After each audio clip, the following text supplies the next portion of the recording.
Bist du bereit für die Eng von der Welt? Wir sind von Pastor John und ihre Botschaft wollen wir sehen an Wechselpunkt Nummer 2, wo wir kicken nur die engen Tiden, nur Jesus in zweiter Kommnis und wo wir können tun, zum bereit sein, für wenn Jesus zurückkommt nach hier. Wir sehen dort Vergleichnisse in der Bibel mit einem Kass und mit einem Kassfast. Und das sind dort Vergleichnisse von Jesus als der Brüdung und wir als Kirche, als Gläubige, wir sind der Brüd.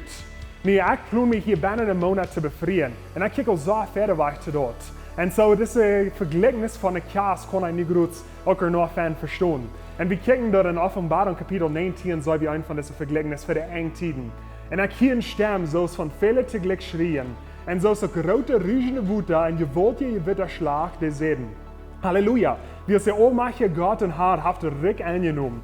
Dann werden wir uns freuen und froh sein und an der Ehe geben, die uns für die Lomas der Zeit gekommen, Kass zu merken. Und seine Brüder haben sich durch Tauerreut gemerkt.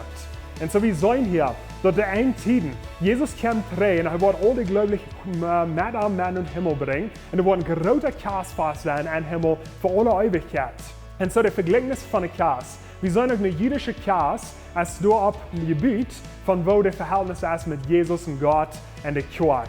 Und so wie so eine jüdische Kass, wenn die was mit uns befrieren, die wirst morgen, die wirst nur der Früh oder der Miale Haus fahren und die wirst durch kommen. Und die Familie muss die der ummerken, die kannst du nicht hineinkommen. So die Familie muss die der ummerken, die wirst einen Brutpriest holen und eins wird die wirst geben, um die mit dieser Person befrieren. Und dem Mial können sie noch entscheiden, es ja oder nicht zu sein, so dass wir eine Entscheidung von der Brut sehen. Und dann werden sie sich dann befrieren oder planen zu befrieren. Der Brüdung wird verloren, der steht reut merken. Und der Mial wird auch sich auch reut merken, für den Tag, wo der Brüdung wird erholen. Und so, so wird sich reut merken, so wird sich eins, was er gesagt hat, das soll jetzt sie gesagt für Jan Mohn. Und der Mohn wird sich einen Hausreut merken, und wenn ich einen Hausreut hat, dann wird er zurückkommen und den Brüd holen. Und der Brüd wissen aber, wann der Brüdung wird kommen. So der Brüd muss immer reut sein. Und dann werden sie kommen und dann werden sie einen großen Kassfast haben, was für 7 Tage wird angehen. So kriegst du wie mit der Vergleichnis mit Jesus. Jesus kam nur uns. Und er kam nur uns der. Wie man am der ummerken. Wir haben den freien Willen, um die Entscheidung merken, um Jesus nachzulohnen, ein Verhältnis haben mit ihm, oder Jesus wegschmieden. Und dann Jesus betont den Preis. Er starb am Kreuz für meine und für deine Sinn.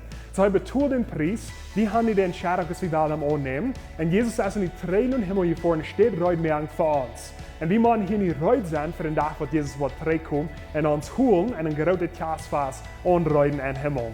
Und so die Frau ist beste reut für, wenn Jesus zum zweiten Mal kommt. Wir kriegen Römer uns in der Welt, wir sollen in dort Zeugnis haben. In dort Prophezeiung, wo wir in der Bibel sollen, die kommen nicht, das ist der Wort. So ich glaube, wir sind nicht so weit auf von, wo Jesus Wort weiter zurückkommt. So die Frau ist beste reut. Und wenn die nicht beste, kannst du Jesus von der noch annehmen. Bete Rüte an, ohne kann die in Sünder besser, nehmen wir an als den persönlichen Herr und Heiland. Und dann bekommst du auch reut sein für das große Kassfast, das für alle Ewigkeit wird angehen. Weil wir alle wissen, in der Gott segnet, hat eine gute Werk.